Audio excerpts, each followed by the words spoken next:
quadro de hoje sobre profissões, nós vamos falar sobre cirurgião dentista, que é quem faz a faculdade de odontologia.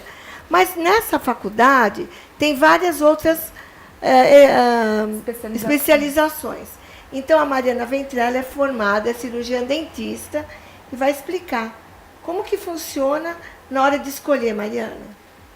É uma profissão muito complexa, né? Envolve a área da saúde e a gente tem que estudar o corpo humano como um todo. Então, os primeiros anos da faculdade a gente tem uma aula, a disciplina de anatomia geral, a gente estuda o funcionamento do organismo por inteiro para depois se dedicar à área de face e pescoço, né? Cabeça e pescoço, que a gente fala.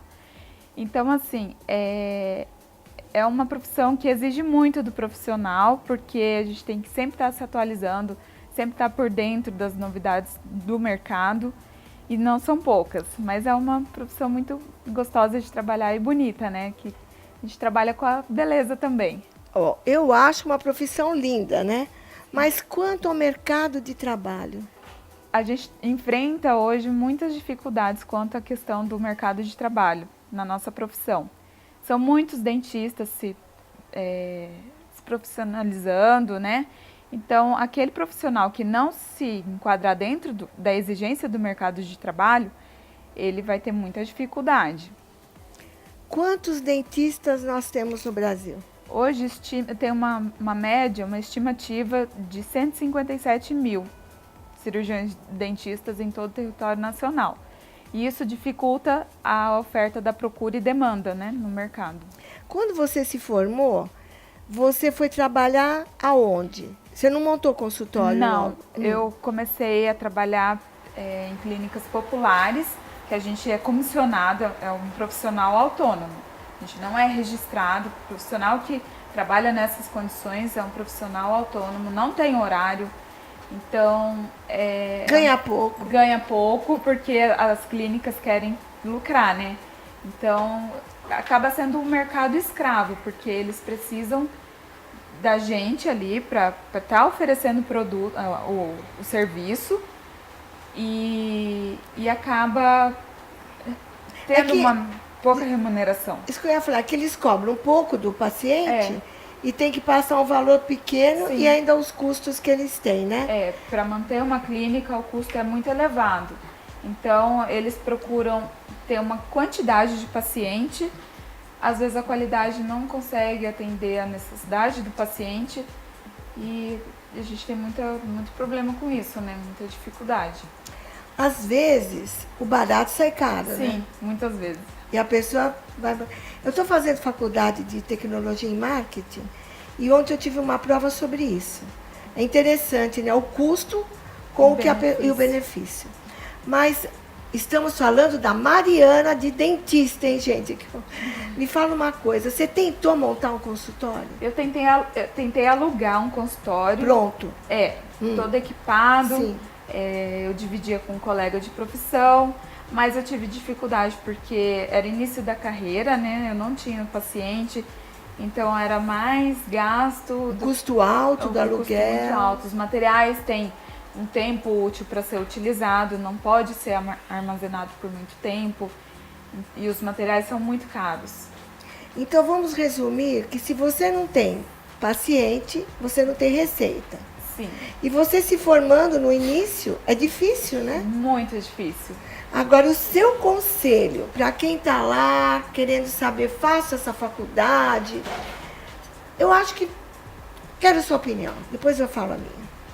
A minha opinião referente à nossa profissão é o seguinte, dedicar-se um pouco mais nos estudos para prestar um concurso público, que é uma coisa mais segura, né? Mais garantida do que partir para essa competição do consultório, das clínicas populares. Porque, assim, normalmente o profissional recém-formado, ele acaba virando refém das clínicas populares porque ele tem que ter prática e tem que começar a fazer o currículo, nome. Né?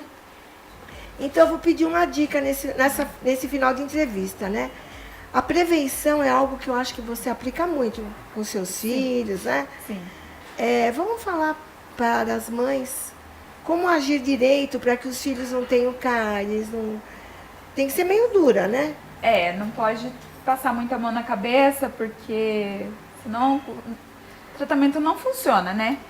E hoje a gente trabalha com a ideia da prevenção a partir do momento que a mãe engravida, né? No momento da gestação já pode fazer o acompanhamento para saber como que a mãe vai lidar com a situação, os primeiros dentinhos, como fazer a higienização, né? Na mamada, tem que fazer a limpeza da cavidade bucal com a gaze.